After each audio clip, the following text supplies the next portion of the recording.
do you like the feeling of power you have as a newspaper proprietor, of being able to sort of formulate policies for a large number of newspapers in every state of Australia? Well, there's only one honest answer to that, of course, and that's yes. Of course one enjoys the feeling of power. The newspaper can create great controversies, stir up arguments within the community, discussion, can throw light on injustices, just as it can do the opposite. It can hide things and be a great power for evil. It's not a perfect system, obviously, but can you think of a better one? Hello and welcome to episode 16 of Murdocracy, the podcast that keeps an eye on the news and influence of News Corp, the most influential media company in the Western world. Alright, so normally this podcast is co-hosted by myself and Cam Wilson, but we took some time off during the holidays just to recover, recoup and re-energize, and Cam's holiday is still going on. In fact, he won't be back for another couple of weeks. So I thought instead of doing just the standard episodes, just talking about the big News Corp stories of the week and maybe getting a guest on, I'd take these 2 weeks that Cam is away to do something that I've been wanting to do for a while, and that is a deep dive on a single subject. That subject being, for this time at least, the history of News Corp. That's right, let's talk about the company that we spent so much time focusing on by actually looking at when it was started, how it was created, and then how it grew to become the monolith, the mega influence, the massive multinational conglomeration, corporation, stakeholder, shareholder. I don't even know, what do you call it? Is it the great media company that has done so much and innovated so much and created so much in the world of media, new media, etc.? Or is it the source of all evil, the way some people on Twitter, social media, and critics of News Corp will most likely call it? I'm not here to provide judgment, at least not this episode. Instead, I'm going to provide you with a little bit of history. Look, here's the thing though. The history, it's a lot longer than I thought it would be. My plan was to knock this out in one episode and see what I can do for the next episode. However, in the researching and then the writing, this is going to be a 2-episode series. So this right here is episode 16 of Murdocracy, but it is episode 1 of a 2-part History of News Corp special, which I hope you'll enjoy. So if you like this one, do tune in next week for the second half of News Corp's history, and then come back the week after next when we will have a return of Cam Wilson and myself doing a standard normal episode of Murdocracy, which I hope you will very much keep enjoying. So, before we look at what's in the public realm, I want to take a look at the mythology that News Corp creates for itself. So I headed over to the News Corp website, which is newscorp.com. Not .com.au.com. And on the News Corp website, there is a section, the About Us section, which has a company bio.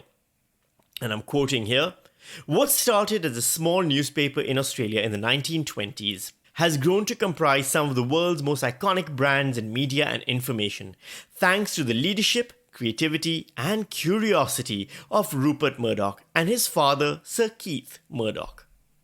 Curiosity is definitely the noun that sticks out over there. So according to the timeline on the website, it all begins in 1785 in London. Which is weird, because as we'll find out in a bit, News Corp was originally founded in 1980 as a holding company for News Limited, which is where the Murdoch story begins, except News Limited wasn't created in 1785 either, but in 1923, and not in London, but in Adelaide. And as we all well know, nothing good ever comes out of Adelaide. But that's a story for another time. So, okay, look, let's look at the website history again. Well, it starts in 1785, right? In London, where the Daily Universal Register, a London newspaper with an ambitious name, is launched. That newspaper is renamed to The Times, a name the paper still carries today. From 1785, we jump to 1801, where there's a portrait on the website of a bastard orphan son of a whore and a Scotsman. Yes, that's right, I'm talking about US President Alexander Hamilton, who looks nothing like Lin-Manuel Miranda in the painting. See, in 1801, the erstwhile president started a newspaper called New York Post. 3 years later, he was killed in a duel by his vice president, a custom America really isn't too far away from bringing back. Next stop is 1817 on the website with the establishment of J&J Harper Printers, which is now called the publisher HarperCollins. We then take a brief detour into the history of HarperCollins and how it published affordable editions of Shakespeare and the Pilgrim's Progress.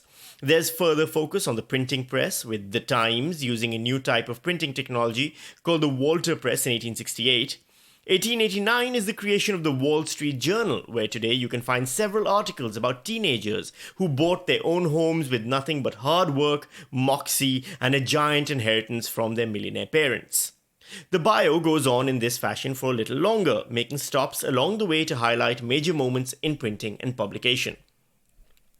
Until finally, in 1921, we have Keith Murdoch, father of Rupert Murdoch, becoming chief editor of a medium-sized newspaper, the Melbourne Herald.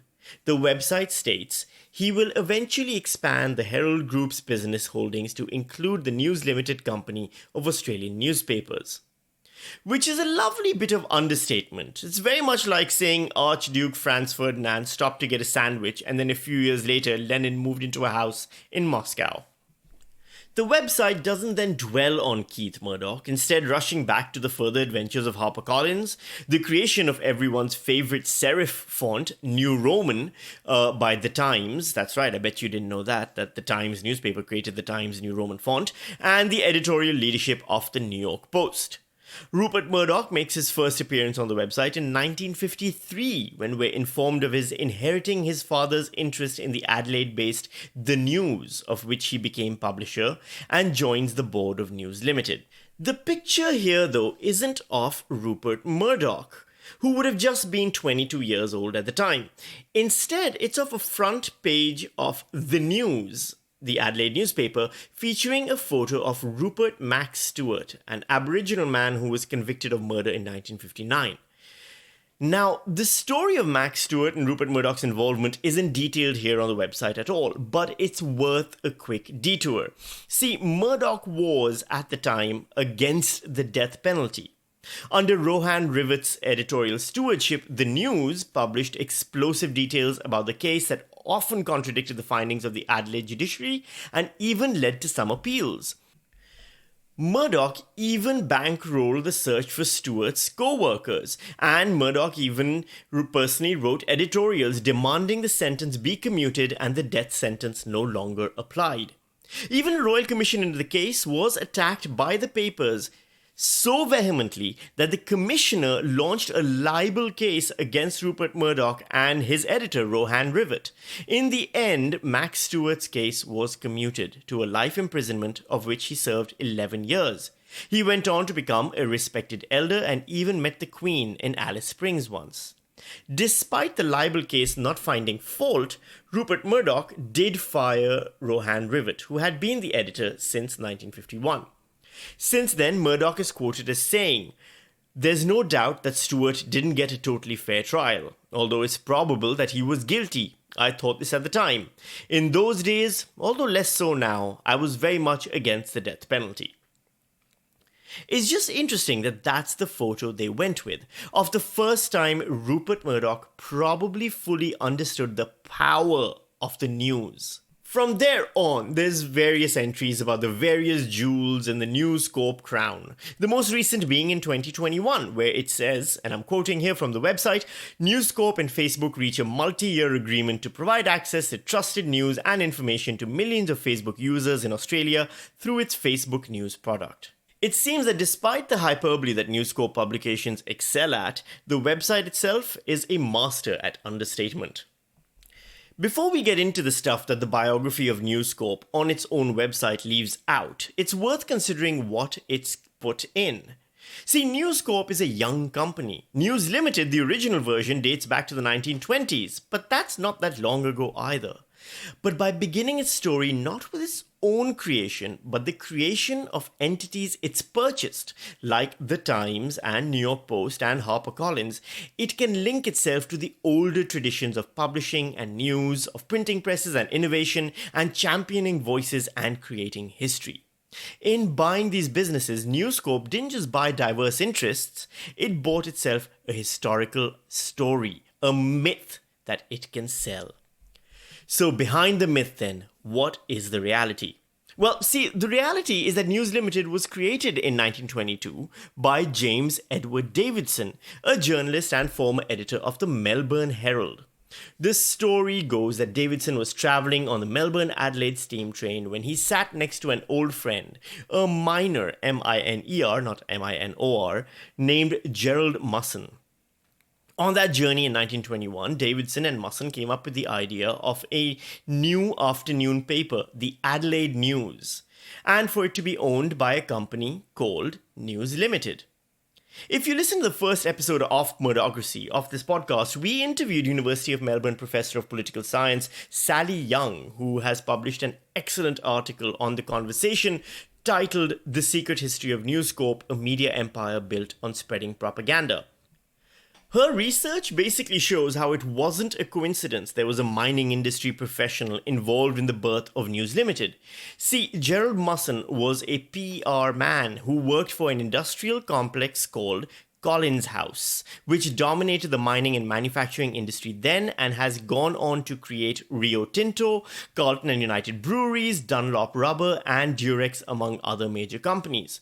But Collins House was first and foremost a mining company itself, or at least mining was the major source of its wealth.